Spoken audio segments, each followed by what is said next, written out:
Bonjour à tous, bienvenue dans cette nouvelle vidéo sur ma chaîne YouTube et on se retrouve aujourd'hui pour parler de House of the Dragon, saison 1, épisode 2. Vraiment, la série, je vous ai déjà dit tout le bien que j'en pensais la semaine dernière et on va pas passer par quatre chemins, j'ai énormément aimé cet épisode 2 et je l'avais marqué dans la miniature la semaine dernière, je disais que ce début de saison de House of the Dragon était meilleur que le début de série de Game of Thrones. Et ben je le maintiens parce que ça se confirme. Clairement l'intrigue avance très vite. Je pensais même pas que la plupart des intrigues qui avaient été lancées dans le premier épisode auraient déjà une avancée significative au deuxième épisode, c'est pour vous dire. Il y a beaucoup de personnages qui sont déjà en train de prendre de l'épaisseur, en train de se révéler. Ceci étant, les défauts que j'avais trouvés au premier épisode sont encore présents et se sont accentués.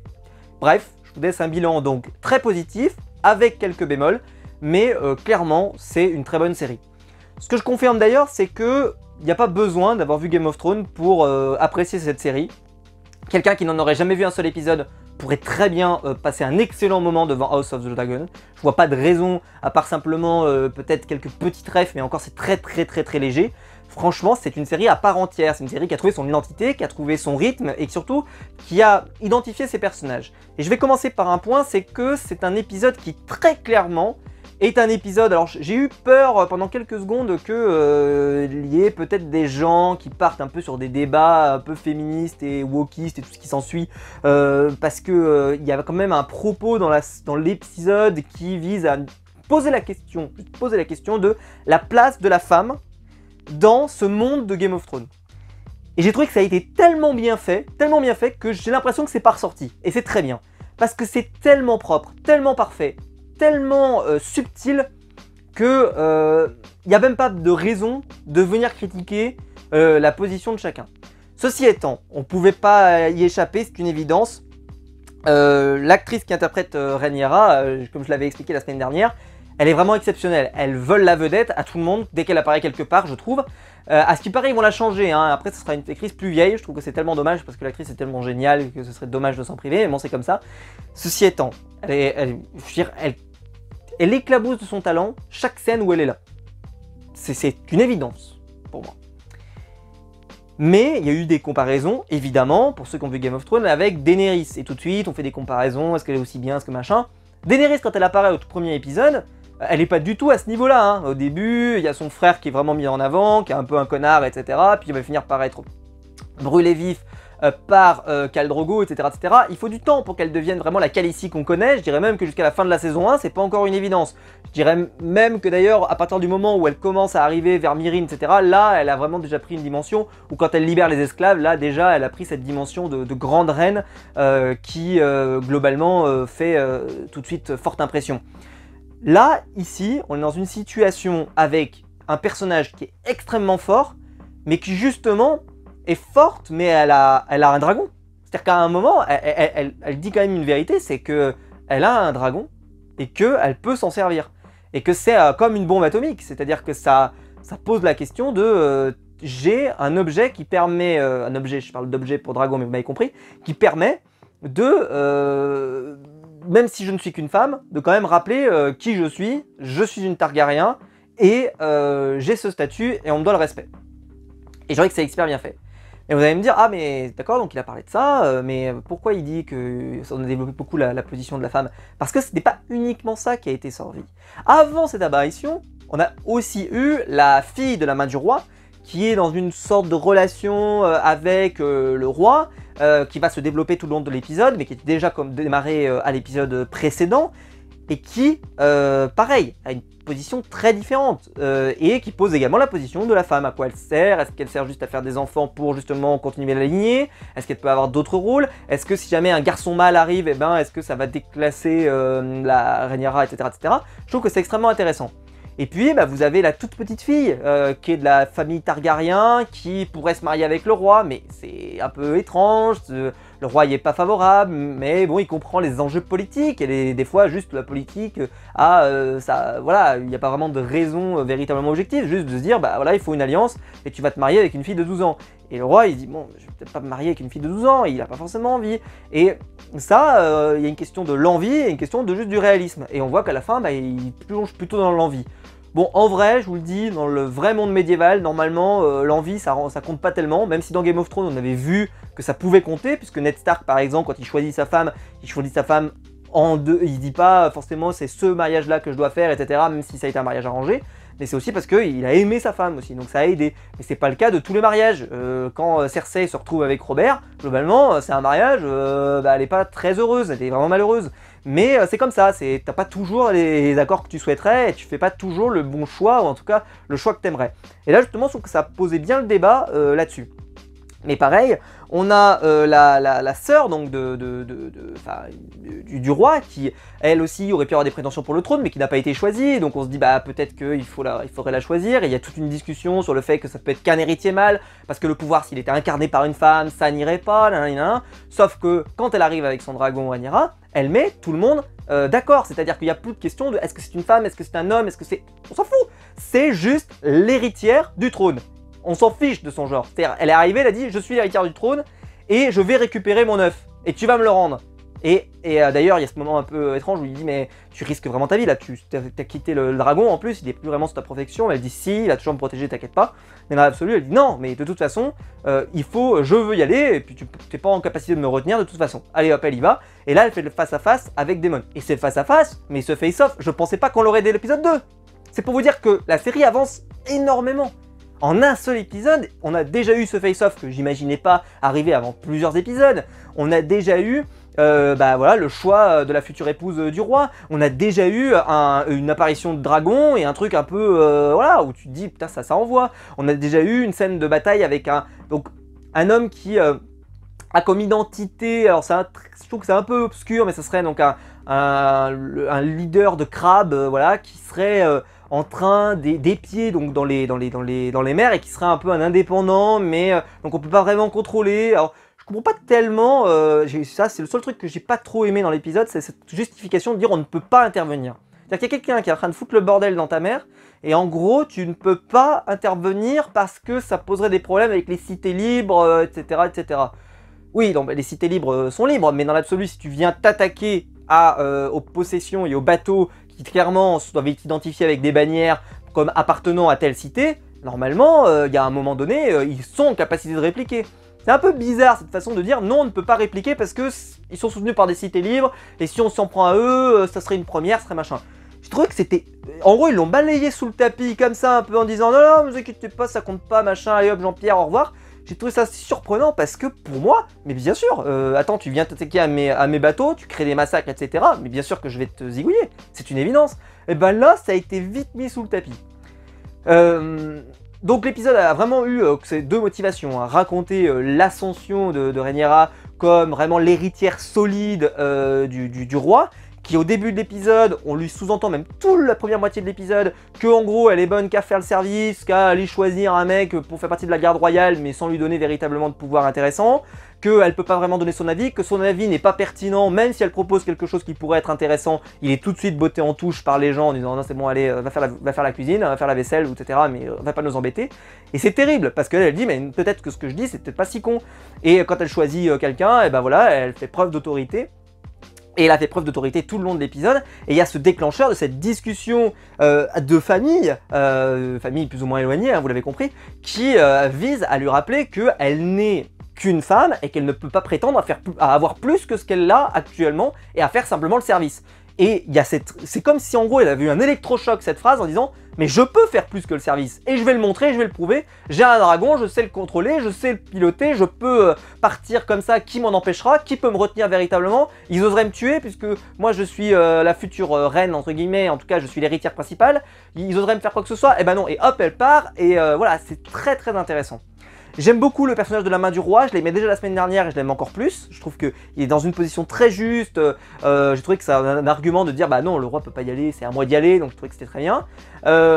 Mais voilà, on a eu très peu de démons, juste le face-off comme ça, là, le face-à-face qui était génial avec cette fin d'épisode où donc après que le roi ait choisi comme future femme le personnage donc de, comment elle s'appelle, Alicent, pardon, qui est... alors, il le fait pour des raisons qui sont pas véritablement politiques, hein. C'est plus parce qu'il a l'air de l'apprécier un petit peu. j'ai pas l'impression que ce soit réciproque. En tout cas, la série nous sous-entend bien qu'elle le fait un peu de façon forcée. Oui, c'est vrai. Ceci étant, le roi, c'est pas un peu comme si t'étais obligé d'aller traîner avec Geoffrey Baratheon parce que c'est vraiment une ordure, etc. Et ben t'es un peu obligé, un peu à la Sansa, quoi, elle a pas de bol.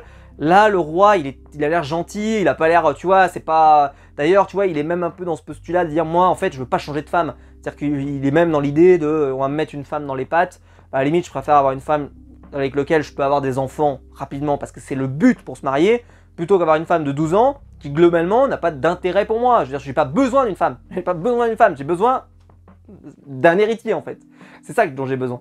Et de plus d'héritiers en tout cas, parce que j'ai une héritière. D'ailleurs, il va valider à la fin de l'épisode que c'est bien son héritière et que même s'il avait des enfants, ça ne changerait rien. Bon, on verra bien si la série va dans ce sens ou s'il peut y avoir des petits... voilà, hein, parce qu'on connaît. Mais je pense que la scène marquante, où là, justement, elle est devant les soldats, elle prend les devants, machin, etc., c'est une scène qui va être marquante. C'est une scène qui va compter, parce que c'est plus une question, comme je vous l'ai dit, de juste, est-ce que c'est la fille Targaryen, ou c'est une fille machin, maintenant. Non, c'est une leader, et elle s'est imposée, comme Daenerys a su s'imposer en son temps, enfin, bien après, mais ce que je veux dire par là, c'est que c'est un épisode qui a vraiment ouvert, je trouve, toutes les possibilités, un peu dans une arbre des possibles, de qu'est-ce qu'est une femme dans cette époque médiévale, voilà, fantastique comme ça. Soit c'est une femme pour faire des mariages, pour faire des alliances, soit c'est une femme qui peut avoir plus une envie de plus, soit c'est une femme qui s'est résignée et qui est juste, bah voilà, qui n'a pas eu le bon tirage aux alliances ou bon tirage dans la lignée, qui se retrouve juste à être peut-être à servir elle-même pour faire d'autres mariages, d'autres enfants, d'autres héritiers et continuer à faire grandir la famille et juste faire des alliances. Ou peut-être augmenter socialement, augmenter sur l'échelle sociale, comme par exemple la fille de la main du roi, etc., etc., ou renforcer une alliance qui est déjà présente. Tout ça, c'est des possibilités qu'il y a, et elles ont toutes été explorées dans ce seul épisode. Maintenant, l'épisode a vraiment développé que ces éléments, ces trois éléments-là. On a eu donc à la fin Daemon qui s'est rapproché d'un des principaux conseillers qui s'appelle Lord Corlys Velaryon, pardon. Qui est un personnage qui, je trouve, crève l'écran dans les scènes où il est. Il est vraiment... il en incarne, il est absolument... il est imposant, on le remarque dans toutes les scènes où il est.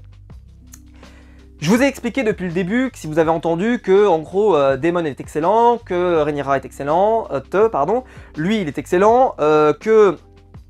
le personnage de Otto de Hightower, donc je sais pas comment on dit, peu importe en VF, parce que moi je regarde en VO, je ne sais pas vous dire, qui donc sont tous là voilà, ils ont tous un rôle extrêmement intéressant et je trouve que les personnages sont hyper imposants et ils ont tous quelque chose en tout cas qui ont apporté à la série.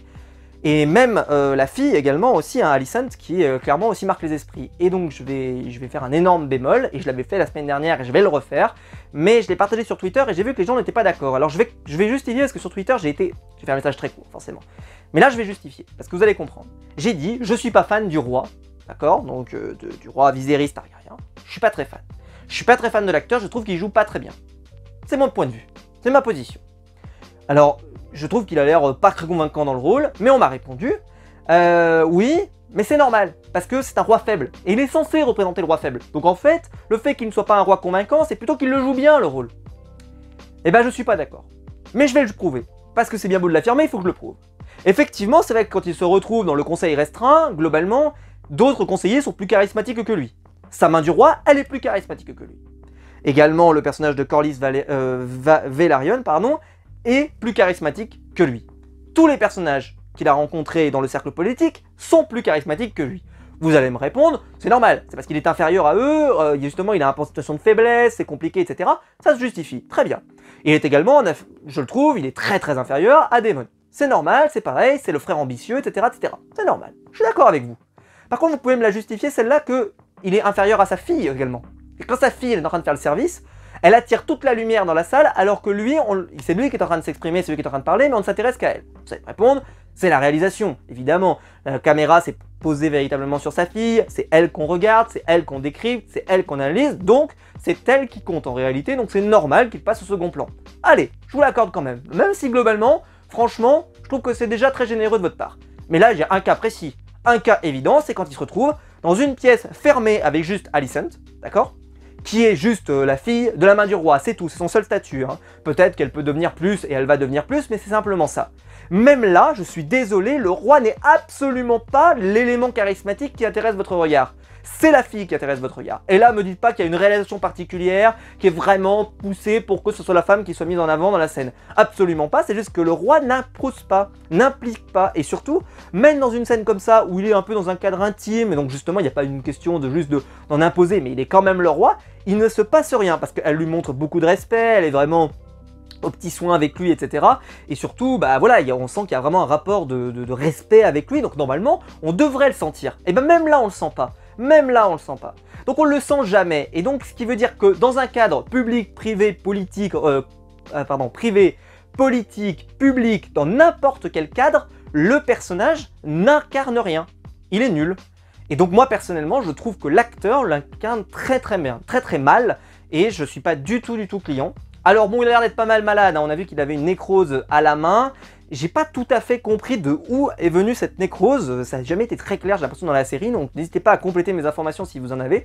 Donc on a vu qu'il mettait sa main dans une sorte de bocal de verre pour que ça mange la chair morte en fait. Bon, franchement, c'est une scène qui m'a dégoûté, j'ai fait « Ah mon Dieu Seigneur !» Mais bon, c'est comme ça, et bon, donc peut-être qu'effectivement, il n'a pas une vie encore très longue et très prospère qui donc on peut s'imaginer que le personnage va finir par disparaître assez prochainement dans la série, mais je vais pas vous mentir, je vais pas le regretter, hein, parce que clairement c'est un personnage qui, je trouve, pour l'instant n'apporte rien, et pourtant on l'a vu, enfin c'est celui qu'on a le plus vu de l'épisode, hein, on l'a vu énormément, dans le conseil restreint, en train de faire de la politique, en train de se poser la question de est-ce qu'on réplique sur les attaques contre les crabes, le leader des crabes, là, etc. Ou qu'est-ce qu'on va faire contre son frère, qu'est-ce qu'on va faire contre machin, etc. Tout ça a été assez intéressant. Mais donc ils lui ont donné plein de choses à raconter, et au final je trouve qu'il l'a super mal vendu et c'était pas très intéressant. C'est mon avis, vous pouvez avoir un avis différent, complétez dans les commentaires, mais je trouve que là on est vraiment sur un cas d'école, c'est-à-dire qu'il n'y a aucune scène sur l'ensemble de l'épisode qui sont des scènes qui globalement sont satisfaisantes pour le personnage. Je trouve que non, là on lui trouve beaucoup trop d'excuses, c'est un personnage qui... Enfin l'acteur je le trouve pas bon, voilà, je le trouve pas bon et... Il n'imprime pas, en tout cas sur moi, il n'y a aucun effet, et c'est quand même le personnage principal à l'écran, si on exclut sa fille entre guillemets, mais c'est le personnage principal à l'écran, ça fait quand même un peu mal. Je veux dire, voilà, on aurait eu un Tywin Lannister, enfin l'interprète de Tywin Lannister, ça aurait eu une autre gueule, même si vous allez me répondre que oui, ça devrait peut-être donner une impression moins de faiblesse dans l'absolu, mais tout de même, ça aurait eu un peu plus de gueule et un peu plus de... ça en aurait imposé un petit peu plus, parce qu'on peut être un roi faible, mais avoir un acteur convaincant. Et là, je trouve que l'acteur est pas convaincant, en tout cas, moi, de mon point de vue, ça fonctionne pas. Bref, un épisode extrêmement rythmé, intense, il s'est passé beaucoup de choses, on est déjà à l'épisode 2, et il y a déjà plein de choses. Daemon, il y a toute cette question de, lui aussi, il est en train de se trouver une femme. Bon, la relation avec cette femme qui pourrait avoir des enfants, mais en fait elle précise tout de suite que en fait elle est pas stérile, mais qu'en gros elle a fait le nécessaire pour jamais tomber enceinte, et que donc bah elle aura jamais d'enfant. Voilà, c'est un peu de l'image, mais de toute façon, bon, dans l'absolu, l'illusion de puissance est toujours plus flatteur que la puissance réelle, hein, et ça c'est toujours été dans n'importe quelle histoire politique. Voilà, si vous avez l'impression d'être puissant, c'est plus important que juste être puissant, parce que bah, ça, déjà, ça va restreindre beaucoup de gens à se dire on va peut-être attaquer. Si on a vraiment une illusion de puissance, ça suffit, surtout qu'ils ont des dragons, machin, etc. Donc forcément ça compte, surtout que lui aussi a des dragons. Mais voilà, c'est très bien, là-dessus, il n'y a pas de souci. On va terminer avec le dernier point, c'est évidemment le générique. Ils ont gardé la même musique, c'est décevant parce qu'on pouvait se dire... c'était l'occasion de faire une nouvelle masterclass comme il a fait dans Prison Break, comme il a fait dans Westworld ou comme il a fait dans Game of Thrones. Donc on pouvait se dire que peut-être ça valait le coup de faire un nouveau générique qui marquerait les esprits. Ça n'a pas été le cas, en fait ils ont juste fait un générique voilà, qui ressemble un peu au précédent, c'est-à-dire avec les mêmes constructions, on navigue sur une carte avec un peu de sang là comme ça, bon... Moi j'ai trouvé que le générique, j'ai vu que beaucoup de gens n'étaient pas fans, moi je l'ai trouvé très satisfaisant, mais c'est sûr qu'il n'a pas un effet claque. Pour une raison, c'est parce qu'en fait, tu as l'impression de l'avoir déjà vu ce générique. Alors, on l'a pas vu, parce que c'est un générique différent, c'est pas la même chose que dans le premier.